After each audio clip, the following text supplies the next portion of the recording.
तो now Brightcom group और यहाँ पर आज कुछ भी नहीं हुआ एक्चुअल में। और आज लो वॉल्यूम डे था। लो वॉल्यूम जो कि आप देख ही रहे हैं किस तरीके की आज वॉल्यूम है।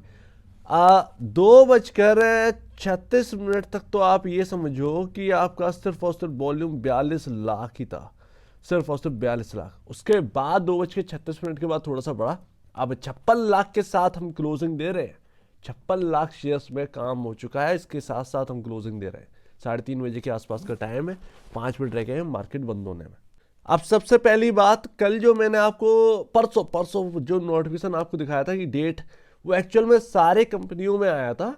और उसका मतलब ये है कि आपका मतलब एक मंथली होता है कि सभी कंपनी को अपडेट देना ही होता है। Q3 रिजल्ट से पहले या Q4 आए तो क्वार्टरली रिजल्ट से पहले एक नोटिफिकेशन जारी करना होता ही है।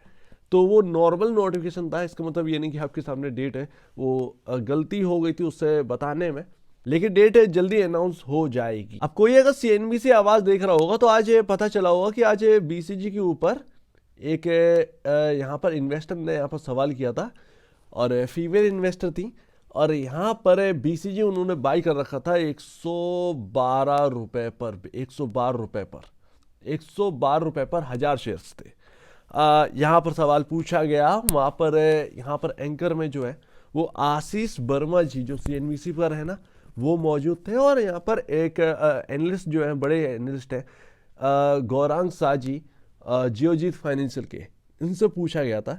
हालांकि मना तो कर दिया इन्होंने कि यहाँ पर जो है कोई कवायद नहीं है, मेरा कोई यहाँ पर जो है इस कंपनी के ऊपर कोई ध्यान नहीं गया या कभी देखा नहीं, इसको कहकर इसको टाल दिया गया। इसके कंपैरिजन बीसीजी कंपैरिजन में बाकी स्टॉक बता दिए।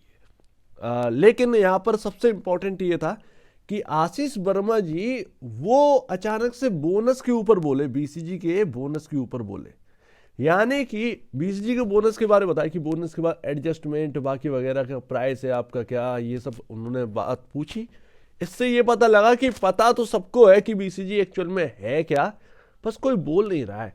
अब ये बोल नहीं रहा है, ये क्या मतलब है समझ में नहीं आ रहा कि क्यों नहीं बोल रहे। कभी आपने बोला नहीं या उसको लेके आए नहीं, या समझ में नहीं आ रहा है बीसीजी की एक्चुअल में है क्या, तो हम बोल नहीं रहे। तो पता नहीं, लेकिन पता सबको है कि बोनस दिए हैं और बीसीजी है क्या, ये सबको पता है। तो इससे ये तो समझ में आता है कि बीसीजी का समय जो है ना, वो इस वक्त पूरा तरीके से गड़बड़ाया हुआ है। उसमें शेयर होल्डर बहुत ऊंचे लेवल के हैं और फंसे हुए भी हैं। कुछ यहाँ पर खरीद रहे हैं, वो फंसा महसूस कर रहे हैं कि स्टॉप लॉस लेके चलो। नए इन्वेस्टर हो तो, पुराने इन्वेस्टर को क्या करना है, वो स्ट्रेटेजी अपनी तैयार करके बैठा है। नया आदमी तैयार करके नहीं बैठा, राइट। लेकिन यहां पर मैं थोड़ी स्टडी कर रहा था। आज मैं आईटी का आउटलुक तैयार कर रहा था 2-3 दिनों से आईटी के ऊपर। जो दिक्कत की बात करें ना कि अप्रैल में बॉटम आउट हो जाएगी आईटी और मई जून में एक आउट परफॉर्म करके दिखाएगा। बॉटम आउट नहीं होगी, वहीं से दिक्कतें स्टार्ट होगी एक्चुअल में, ये ऐसा लगता है। क्योंकि जिस तरीके से आप रिपोर्ट देखोगे, अमेजोन क्या कह रहा है, माइक्रोसॉफ्ट के क्या कह रहे हैं, उनकी बात तो जरा सुनिए। तो उनकी मंशा ये है कि वो हायरिंग करने के लिए तैयार नहीं है अभी। जो 2020 में एक बाउंस दिखा था आईटी में, वो तो ठीक है, उसकी वजह से हायरिंग कर ली ज्यादा, लेकिन वही हायरिंग अब ज्यादा भारी पड़ रही, तो वो कटौती चलेगी और वो अप्रैल छोड़ो उसके आगे भी रह सकती है अगर यूएस के अंदर बहुत तगड़ा दिक्कत आए। यूरोप तो बहुत उसमें है ही। तो मामला गड़बड़ाया हुआ है आईटी का, और उसमें ये भी शामिल है, ध्यान रखिएगा। मैं बात कर रहा था यहाँ पर, अगर मैं एफए को साइड रख दूं ना, ये एफए बहुत बड़ी प्रॉब्लम है। ये पूरा यहाँ पर ना पूरा रेपुटेशन मिट्टी में मिला दिया इसने, पूरी रेपुटेशन मिट्टी में।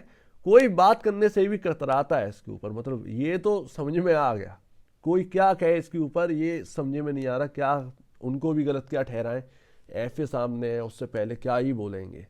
तो चलिए ठीक है, उसको साइड में रखें। मैं बात कर रहा था, अगर ये एफए सुधर गया तो क्या वैल्यूएशन कहाँ जाएगी। देखिए 20,000 करोड़ का मार्केट कैप तो हमने अचीव कर लिया था, और वो मार्केट कैप अचीव किया था। उसके साथ साथ ये याद रखिए उस वक्त वैल्यूएशन सस्ती थी 20,000 करोड़ के मार्केट कैप को अचीव करने का। तो ये तो समझ में आई। अब तो अर्निंग और ज्यादा है, तो अब तो ठीक ठाक रहेगा। तो कोई बड़ी बात नहीं है 20-30 हजार करोड़ का मार्केट कैप दोबारा अचीव कर ले।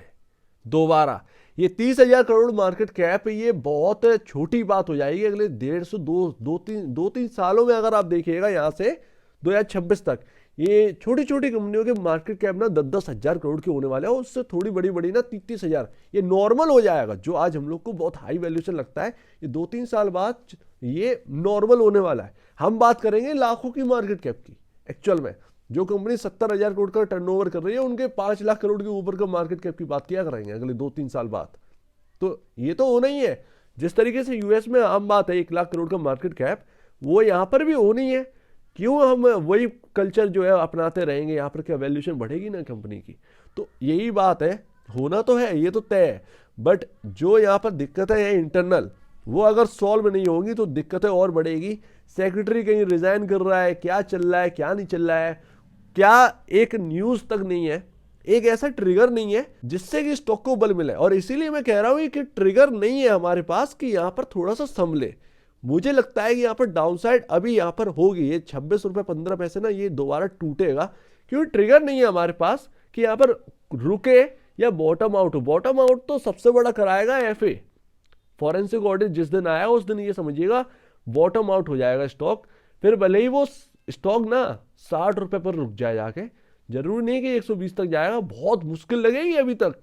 ध्यान रखिए 60-70 पा पाना इस स्टॉक के अंदर अभी बहुत मुश्किल है, क्योंकि पैसा बनेगा इस स्टॉक के अंदर तो वो लोग बेचने के लिए आगे बढ़ेंगे।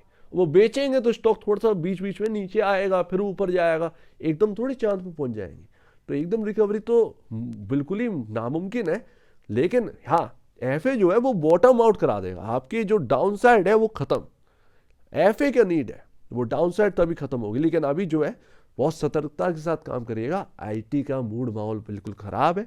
आउटलुक शाम को दूंगा, शाम को जो आउटलुक तैयार किया है आईटी के ऊपर, उसके ऊपर हम बात करेंगे कि आगे यूरोप के अंदर और यूके के अंदर, माफ कीजिएगा यूएस के अंदर क्या चल रहा है, आगे क्या हो सकता है।